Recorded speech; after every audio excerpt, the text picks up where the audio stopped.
okay? Right now, the Trump administration calls them the deep state, the ones who are working against his plans, okay? Those people who become embedded in the bureaucracy. And now you have several pharmaceutical companies who are like, let's get a cure, not a cure, but a vaccine for COVID, right? Like a flu vaccination. Why do they want to do that? Well, two reasons, because they want to cure people. I hope that's one reason. But the better reason that keeps our keeps our way of life vibrant is they're going to make a large, I was going to use a term that probably wouldn't work well on camera. Could be used against me in court. They're going to use it to make money. Yeah. They have an interest, one, that they have an interest in this working, and two, for two reasons. One, they make a lot of money. Two, they don't get sued. You know, you ever watch daytime television and it's all about lawyers saying if you've taken this drug and you got ovarian cancer, Yeah. well, guess what? You don't want to be on the suing. So the Food Administration, even though it's protecting the citizens, it also does something for the pharmaceutical companies. It protects them. Not that they won't get sued, because they can get sued, okay? Especially if they're not forthcoming about the possible side effects. But they stand in the way. So if it is possible that they go through all the bureaucratic red tape and do all the things that they're supposed to do, and they come out on the other side with a vaccine that has a 90% efficacy rate, especially when the gatekeepers, are generally known to be held by the opposition party to the particular president in power at this day. I don't think you need to do the air quotes on that, okay? One of the reasons people don't, by the way, just to give you a little confidence on it, Joe Biden has already taken credit for it. So if he's taking credit for it, he probably believes that it'll work.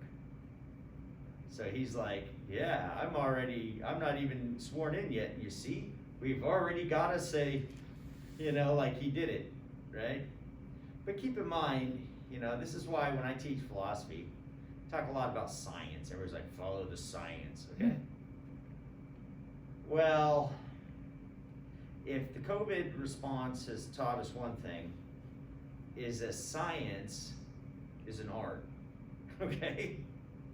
Because there's a lot of competing scientists out there, are there not? And it causes us a lot of confusion, does it not? And you know what happens when you mix, let's take the science of medicine and politics, you put those two together, what do you get? Politics, because you don't get good medicine, right? You don't even trust a possible vaccine, right? Because of politics, right? Yeah. Which, by the way, there's a lot of other stuff out there. Doctor says you can take it and you'll be like, yeah, okay, you won't even think about it, right? Now a doctor says, I want to give you a vaccine for COVID. You're like, I don't know about that. That was done under President Trump. And we know President Trump's not that great at science, right? He believes in magic, okay? Which, of course, Trump's not the guy who made it. We know that. And there were, I don't even know how many pharmaceutical companies that are racing to get this done. Why? Money. And I think that's a good thing. Because nobody would race to get it done if there was no money to be made. They may be going, okay, I want to save some lives, but It's an incentive. let's all compete. You know what I mean? Maybe the other guys will get it. We'll do this other drug. So I'm a big fan of capitalism because I believe if you can capitalize off of your inventions, your ingenuity, you'll make a lot of money, and that's a good thing, and that motivates you to create change for the positive, for it, because we all benefit from that, right? That's why if I make $1 billion off creating an alternative energy source to oil, well, that gives me incentive to do it, right? But if they say, well, you should do it, but we're not gonna give you money, then I'd be like, just go do something else. Right? I'll go play my guitar and have fun. So who cares? So anyway, in a way it brings us kind of in a nice little tangent to our discussion for class or lecture 18. Not bad, 18 lectures on video. And each one's been watched a whopping total of 1 time, and I'm kidding. No, they've been watched fairly decently. Not bad. I'm not breaking the internet yet. Not making $1 billion, but I hope they're helpful for those who look at them. Okay. I noticed some people who answer essay questions answer as though they did not watch the video, and I'm like, where'd you get your information? So, but if they're getting the information, okay. Well, it's a weird semester, I admit. All right, so that tangent, segue into what we're talking about today, is civil rights and civil liberties. What are these things? That's an important thing. We always, when I was a kid, Americans were taught that America was great. And that we were great for certain reasons. Because of certain principles that we lived by, that are exemplified in our Constitution, okay? And it is this idea that we are created by God, endowed by our Creator with certain unalienable rights, such as the right to life, liberty, and the pursuit of happiness, right? And with those, there are certain liberties. We call America a free country. You've heard it said, I hope, in your day, but in my day, we used to say, it's a free country, I could do what I want. Has anybody heard that in their lifetime? Have you? Yes. You've heard it? I don't know if it's people believe it today. Is this a free country? Can I do what I want? There's rules. Look, I say that, and I'm not saying I may just say it, but I kind of influenced you to say that. And had I said it something, it's a free country, and you'd be like, yeah, it's a free country. And they go, is it really a free country? You're like, okay, maybe it's not a free country, right?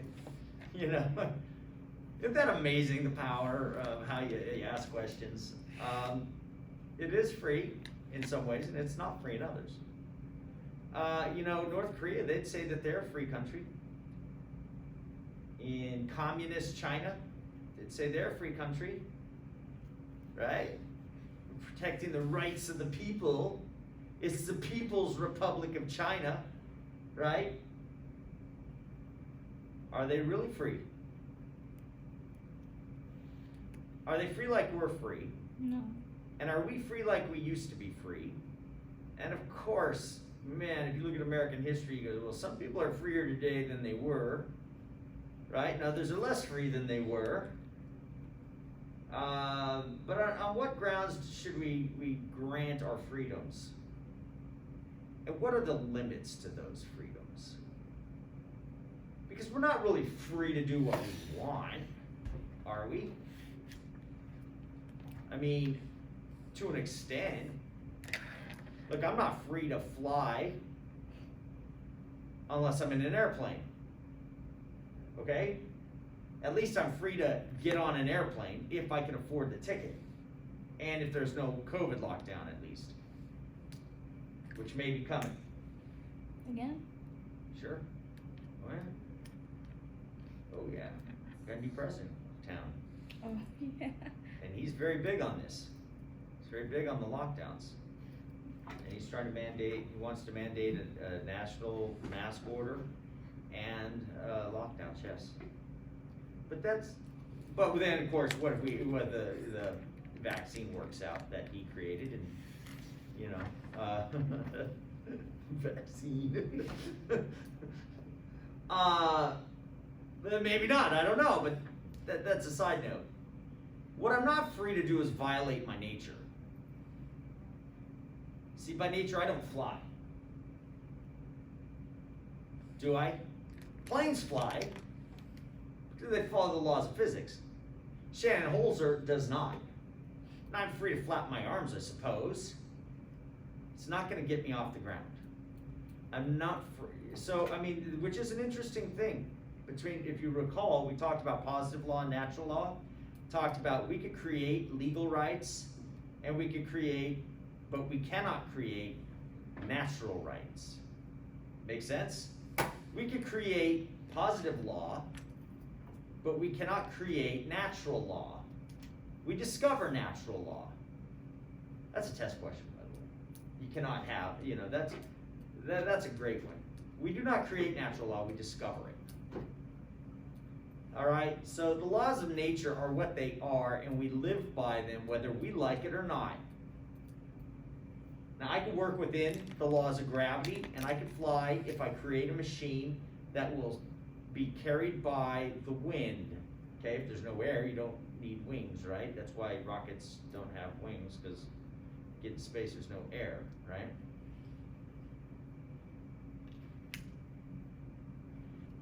Now, I can make laws as though, I can posit laws as though the laws of nature don't exist.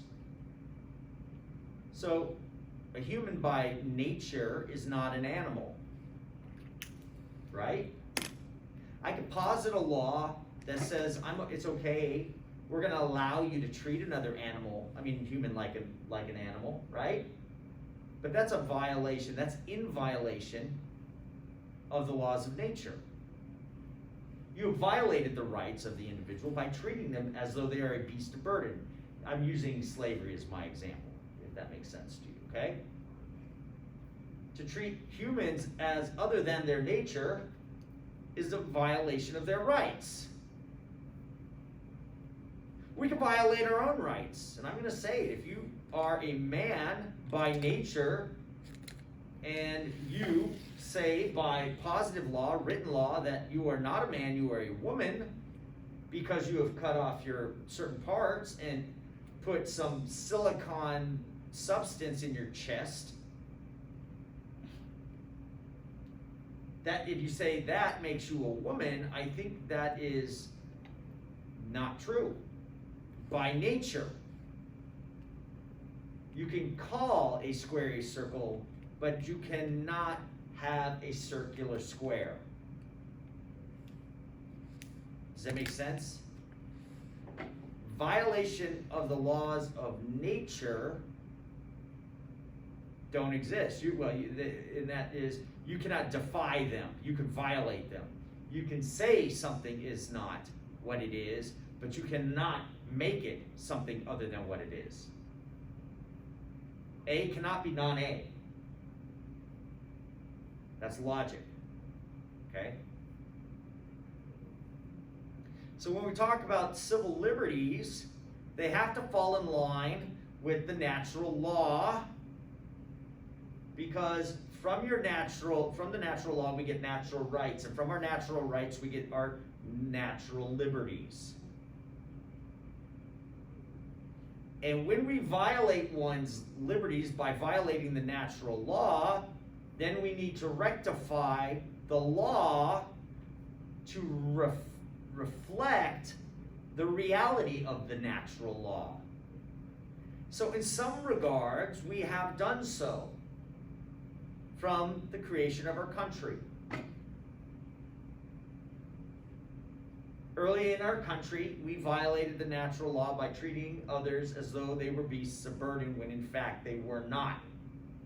We treated squares as though they were non-squares, in violation of nature, in denial of nature, denying their human nature, thus denying their natural rights and violating their liberties. Okay? We fought a civil war. Changed that. Yet still, there were groups out there, legal organizations such as the Ku Klux Klan, created by the Democratic Party, to instill fear into the black race, to continue their subjugation. Then there were laws, Jim Crow laws, created in order to do what? To segregate and to violate their natural rights and liberties. Again, the separate but equal laws stated that they could make things separate, but as long as they were equal. The problem was they were separate, but they were not equal. Well, I'm going to argue it's not the problem was not necessarily that they weren't equal, which is true. That was a problem. The other one is that they were separate. Because to separate means to show that there's something other about these people. Now, of course, there was segregation of men and women. I don't know if that's always bad. Would you agree? Is it okay to have separate but equal laws sometimes? I mean, we kind of do. The restrooms. That's exactly where I'm going with this. Do I have an equal right to have equal access to your restroom, public restroom? No. Why not? You're a guy. What's that? I don't want it, by the way. Okay? For sure, I do not want it. That's going to come into play with the transsexual movement, right? There are transsexuals out there, people who are becoming, and now I put that in air quotes, who are undergoing sex changes, right? Reorientation, I guess they'll call it, orienting their body towards what they believe themselves to be a woman. Men doing this, and now they want to go to the bathroom in women's bathrooms. Should they be able to do so? Now again, your liberty should be in order, in alignment with the natural law. If we're a natural law country, okay? If we're not a natural law country, then we can make anything up we want, I suppose. We could reinstate slavery. Why could we do that? Because you could not say it is against the natural law to do so. It'd be a violation of their nature. It is on that ground that we fought the Civil War. It's on that ground that Martin Luther King Jr. Demanded equal protection during his I Have a Dream speech. He grounded it in natural law. But if you throw out natural law, anything goes. Anything, as long as you decide it, somehow through the power that be. But we are a natural law country, and I'm going to go with that. We'll stick with that for now. And according to that natural law principle, should transgender people have a right to go to the same bathroom as women? And let's presuppose that it's the men transitioning to look like females now. Okay. You say no. It doesn't go with natural law, but Well, is it? Are you denying that they're real women? I'm not denying that. They can be whatever they want to be. This is a country where you can be. Can whatever. you be a woman if you're a non-woman? Or can you look like a woman? You can. You. This is a philosophical question, but the reality is, politics and rights, this whole talk about natural law, natural rights is a very philosophical question. It's not necessarily, we don't vote on what rights you get naturally. We didn't vote for gravity, okay? We discovered gravity. We don't even know how it works really. Okay, gravitons or, string theory or whatever, I don't know. It's not even my field, so it doesn't mean I don't know gravity doesn't exist though, okay? I know it does. And that's nature, okay? I didn't vote on that. That exists. The real question is, philosophically, You said no, they should not be able to go to a woman's bathroom. Am I correct? I think they should be able to go if they like underwent. Well, I guess it's just how they identify themselves. If they know, like, Well, you know that now gender is fluid, they say, so that they could identify as a man for 1 minute and they could identify as a woman as the next. What if they're a bisexual woman? They feel now they're going in there. They're attracted to women. Can they go in there?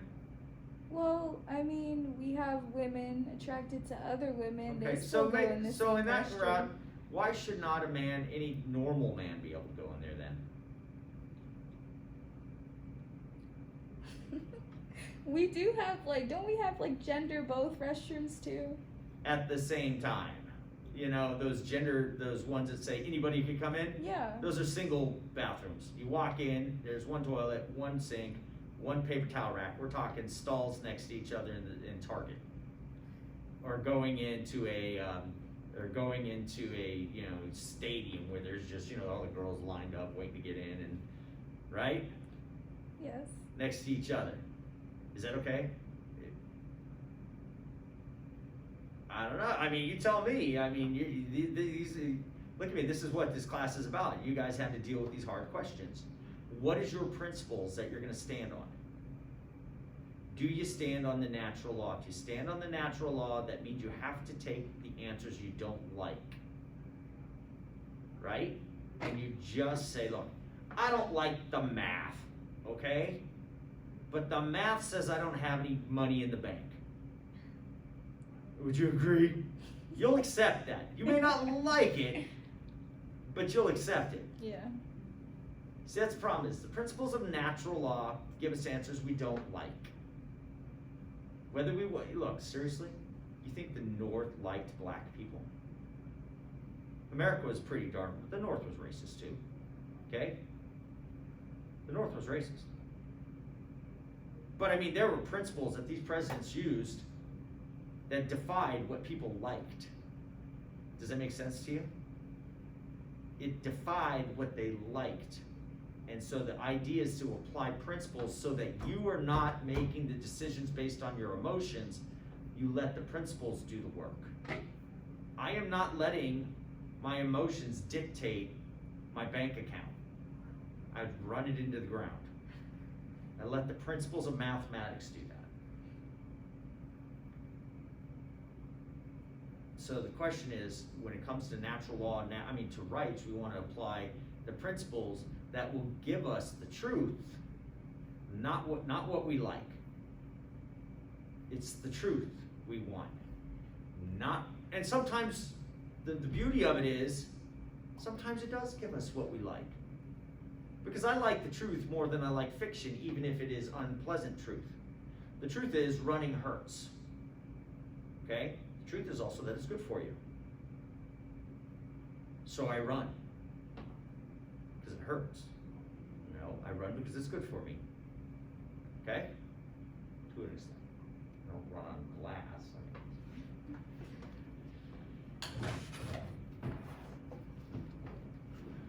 So here's the idea with natural rights and your liberties. They are not given to us by our Bill of Rights. They are not, did you hear that? Trick question, not a trick question, a test question. Does the Bill of Rights give you your rights? And the answer is what? No. Uniformly no.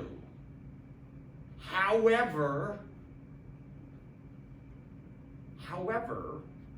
there may be rights in there that are granted by the Bill of Rights later through an amendment that we could say are in violation of the natural law, thus are not real rights, but instead they are posited rights. Make sense? So for example, let's say the Bill of Rights the Constitution gets amended again, they add to the Bill of Rights, you have a right to, drop babies off 10-story buildings. Well, okay, then you'd be, wait a minute. That's an odd right, but it's positive, it's written, okay? We can conceive of a nation that is so depraved that they would say, it's become popular to do it, and there's a popular movement saying we ought to, defend our rights to do this, and then they amend the Constitution. You go, wait a minute, is that a real right? It's in the Bill of Rights. It's posited. So, I mean, the Bill of Rights didn't exist to give us our rights. Okay? It enumerated rights that existed naturally. That was the thought. And it was not there as exhaustive either. It's not an exhaustive list of your rights.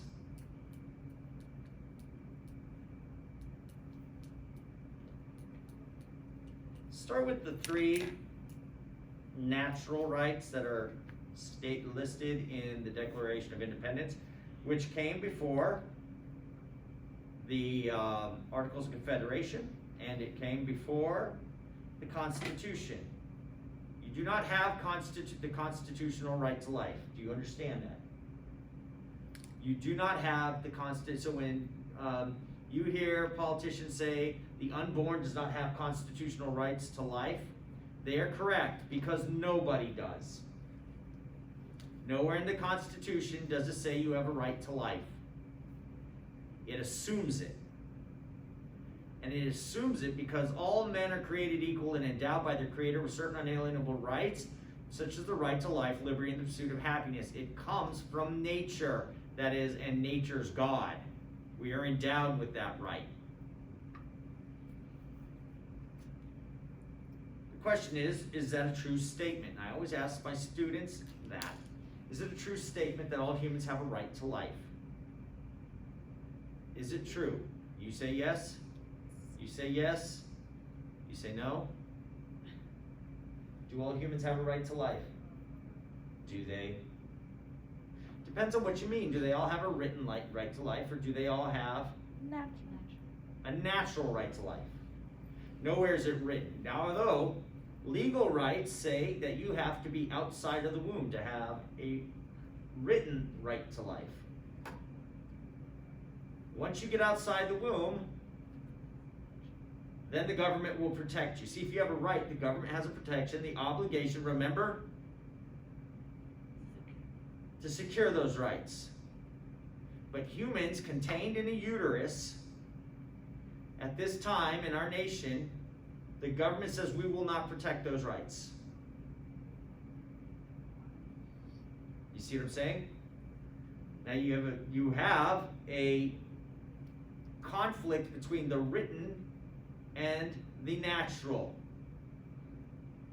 Okay? The question is, if you want the popular answer or if you want the pleasurable answer, you just say,